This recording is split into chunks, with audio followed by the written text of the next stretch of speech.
Welcome back नाजरीन। हम Karachi studio में मौजूद हैं और मेरे साथ मौजूद हैं गुलाम बशीर के अहले खाना। हमारे साथ यहाँ पर मौजूद हैं यार मोहम्मद जो कि गुलाम बशीर साहब के भाई हैं, आमिर हुसैन जो उनके बेटे हैं और अरबाब खातून जो उनकी वालिदा हैं। नाजरीन, आज ये वो मौका है, ईद का दिन है और हम चाहते हैं कि उन लोगों के गम को, दुख को और दर्द को बांट सकें जिन्होंने अपने प्यारों को कराची की हालिया बदअमनी की लहर में खो दिया। सबसे पहले सवाल मैं यार मोहम्मद आपसे करूंगी, बताइए क्या हुआ था, कैसे ये वाकया रोनुमा हुआ है? ये 17 तारीख को वाकया हुआ था। हम लोग घर में बैठे हुए थे, हमें पता ही नहीं था। 18 तारीख को सुबह बच्चे आए कि अबू चाचू अबू हमारे घर में नहीं आया। फिर मैं दफ्तर चला गया। उसके बाद जो वहाँ जाके थोड़ी देर में देखा अखबार में फोटो आ गया हमारे भाई का। फिर हम ढूंढने लगे। ये वाला फोटो जो आपने अखबार के अंदर देखा था? नाज़रीन, मैं आपको चाहती हूँ कि इनके भाई और अरबाब खातून के बेटे की तस्वीर अखबार के अंदर आई और उन्होंने यहाँ से पॉइंट आउट किया कि आप ऑन एयर पे देख सकते हैं कि उनकी तस्वीर, ये उनकी तस्वीर है जो कि गुलाम बशीर साहब हैं, उनके बेटे, उनके भाई और उनकी वालदा हमारे साथ मौजूद है। और इस हालिया बदअमनी की लहर में उन्होंने अपने भाई और बेटे को खो दिया। कहाँ पे जॉब करते थे आप? रेलवे में, कराची सिटी में, डीएस ऑफिस में। 17 तारीख को ड्यूटी पे गए, वापसी नहीं आए सुबह। अच्छा। जब बच्चों ने बताया कि चाचू अबू नहीं आया, हम लोग दफ्तर गए। दफ्तर में जब अखबार में देखा कि हमारे भाई की डेथ हो गई है, फिर जब हम ढूंढने लगे कहीं भी नहीं मिली।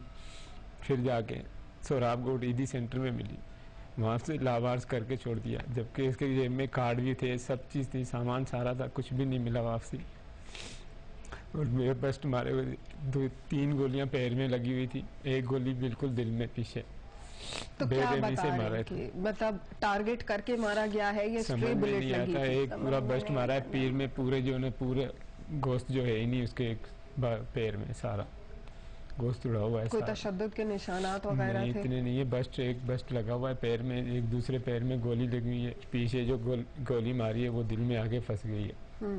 उससे उनकी डेथ हुई? वो उनकी डेथ हो गई। फिर हम बड़ी मुश्किल से लेके, हम लोग तो गरीब आदमी हैं, बड़ी मुश्किल से करा के, ये तो मोहल्ले वालों की मेहरबानी है जिन्होंने हमारा साथ दिया, कुछ लोगों की, जो हम लोग गाँव लेके गए। आप लोग कहाँ के रहने वाले हैं? शिकारपुर के, जिला शिकारपुर, तालुका खानपुर के। तो क्या किसी से दुश्मनी थी, किसी सियासी पार्टी से ताल्लुक था? कोई नहीं, कुछ भी नहीं, हम तो गरीब आदमी हैं। पता ही नहीं चला, रोजाना आता जाता था, ड्यूटी पे जाता था। ड्यूटी पे गया तो वापसी आया नहीं।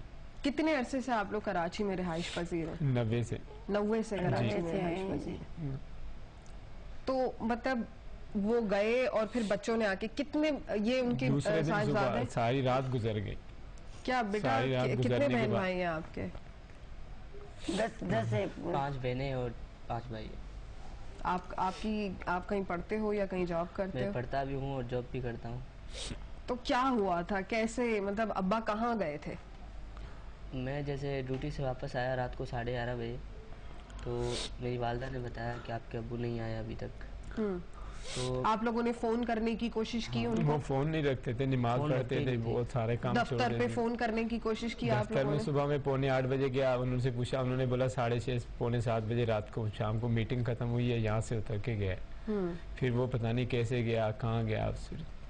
तो आने जाने का क्या ट्रांसपोर्ट क्या इस्तेमाल करते? नहीं, गरीब आदमी पैदल आते जाते हैं, पैदल दफ्तर आते जाते थे। तो आप लोग कहाँ पे रिहाइश पजीर? वहीं सिटी रेलवे के पास, सिटी रेलवे की तरफ ही। तो वो पैदल दफ्तर आते थे और दफ्तर जाते थे। तो आपको कोई शक कि किसी ने क्या उनको किडनैप करने की कोशिश की थी? या ऐसी तो कोई बात ही नहीं है, क्योंकि हमारे पास कुछ है नहीं, हम लोग तो दाल रोटी खाने वाले, तनख्वाह पे गुजारा करने वाले, ना हमारे पास जमीन है, ना कोई ऐसी चीज है जो हमारे। मेरे छोटे बच्चे थे पहले, इसका बाप मरा था। हाँ। वो इतने से बेटा जो मरा गुलाम बशीर, ये 2.5 महीने का था। जब हमारा वालिद साहब होता गया था, हम भी यतीम होके पले। अपने बेटे की सबसे ज्यादा अच्छी बात क्या याद आती है अम्मा आपको? सब कुछ याद आता है। मेरे बेटा बस गरीब था, नमाजी, नेक नमाजी। मेरे को क्या पता तुलजाल ने मार दिया, रात को पता ही नहीं लगा। सारी रात लावारसों में रख दिया उसको, कार्ड भी उसके निकाल लिए उन्होंने। वो ड्यूटी कार्ड थे, वो चुनाती कार्ड थे, वो भी निकाल दिया।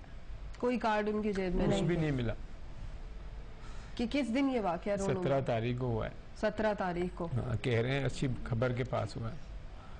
कौन सी जगह के पास? अच्छी खबर के पास कह रहे हैं। अच्छी खबर के पास। हाँ, खारादर, ये तो खारादर के इलाके में जी, जी। जिस साइड पे लियारी लगता है उस साइड की बात कर रहे हैं।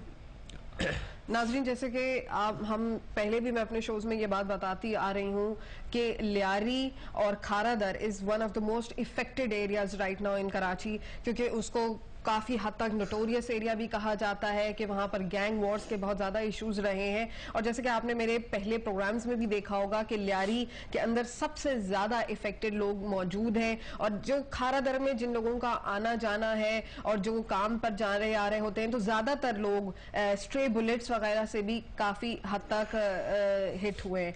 अपने अब्बा की सबसे अच्छी चीज क्या याद आती है?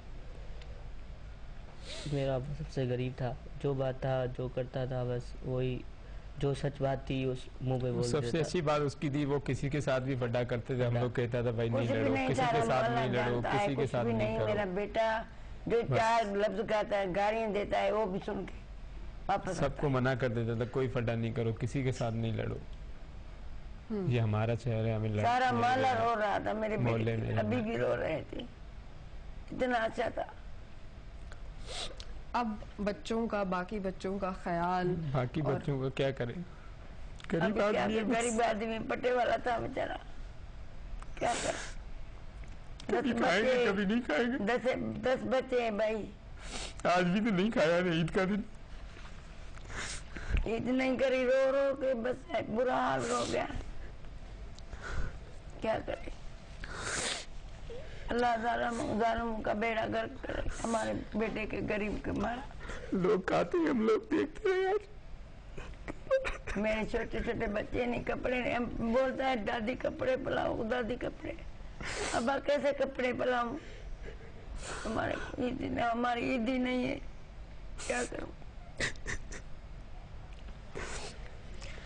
नाज़रीन, आप लोग अंदाजा कर सकते हैं कि वो लोग, आज ईद का दिन है, जैसे कि मैंने पहले भी कहा कि लोग खुशियां मनाते हैं, अपने प्यारों के साथ बैठते हैं। एक मौका होता है जिस टाइम पर सब मिलकर जुड़कर बैठने का एक मौका मिलता है। रमजान में रोजे रखते हैं और उसके बाद ईद का वक्त आता है। पाकिस्तान हमने किस नजरिए के तहत हासिल किया था? क्या पाकिस्तान हमने इसलिए हासिल किया था कि आज मेरे भाई यहाँ पर मौजूद है, अपनी वालदा, बूढ़ी वालदा और अपने छोटे भतीजे को लेकर, और ये मौका आए कि वो अपने भाई की लाश पर रोए, और उनका जैसे कि कहना है कि उनकी भाई की लाश ईदी के सर्द खाने सुराब गोट से लावारिस से मिली है। और लावारिस तो नहीं था वो, उसके पास सब चीज थी, कार्ड थी, हर चीज थी, मगर पता नहीं किसने निकाला जालिमों ने। रेलवे कार्ड था, ड्यूटी कार्ड, सब चीज। आपको कैसे लगता है कि ये हालात बेहतर कैसे हो सकते हैं? हमें तो नहीं लगता ये हालात बेहतर, हमें खुद अभी डर लगता है बाहर जाने के लिए, पहले तो नहीं डरते थे, अब डर लगता है।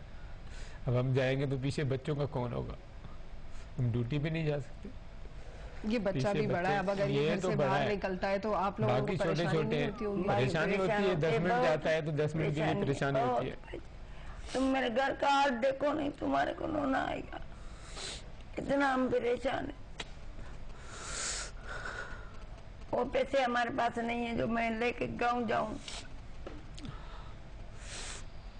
बस लोगों ने मदद बड़ी की। है, एक कमाने वाला हूँ बस।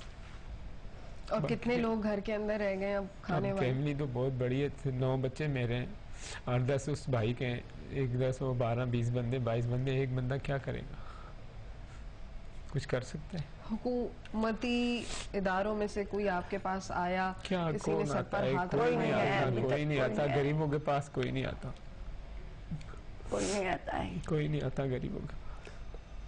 हम ये अपील करते हैं अपने रेलवे वालों से और अफसरों से, और नहीं तो हमें अपने भतीजे के लिए बस हमें नौकरी देते, ताकि मैं 1-2 होके हम लोग घर चला सकें, हमारे साथ कुछ मदद की जाए।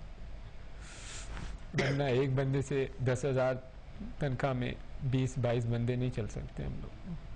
मजबूरन एक टाइम पकाते हैं, एक टाइम हम लोग भूखे रहते हैं। गर्मी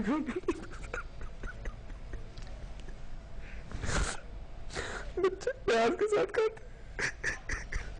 नाजरीन, आपने गुफ्तगू सुनी। मेरे साथ गुलाम बशीर के अहले खाना मौजूद हैं जिनको बेहमाना तरीके से कत्ल कर दिया गया और उनकी लाश ईदी के सराब गोट के सर्द खाने से मिली। और मेरे भाई का यहाँ पर कहना है कि इस वक्त ये हालात हैं कि घर में 20 लोग खाने वाले और एक कमाने वाला है, और महंगाई के दौर में जब रोटी कमाना इस कदर मुश्किल है और अमन अमान की सूरत हाल इस कदर मखदूश है, तो ये घर वाले अपने घर कैसे चलाएंगे। फिलहाल वक्त हुआ है एक मुख्तसर से वक्फे का। वक्फे से वापस आएंगे और आपको एक और मुतासिर खानदान से मिलवाएंगे। मेरे साथ रहिए।